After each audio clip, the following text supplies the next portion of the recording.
አባዬ ተመልከት፣ ዛፎች ወደ ኋላ እየሄዱ ነው።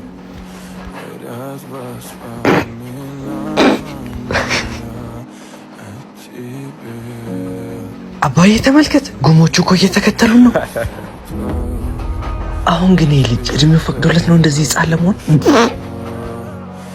አባዬ ተመልከት፣ ሰዎቹ ወደ ኋላ እኮ ነው እየሄዱ ያሉት። ጋሼ ይቅርታ አድርጉልኝና ለምንድን ነው ወደ ቆንጆ ዶክተር ማትወስዱት? ምናልባትም እሱ ያለችው ትክክል ሊሆን ይችላል። የተሻለ ሆስፒታል ብትወስዱት ጥሩ ነው። እኛም ከሆስፒታል መምጣታችን ነው። ልጄ ከተወለደ እስካሁን ድረስ አይነ ስውር ነበር። ለመጀመሪያ ጊዜ ነው ዓለምን እያያት ያለው። የመጽሐፉ ሽፋን የሚናገረው ከታሪኩ ውስጥ ጥቂቱን ብቻ ነው።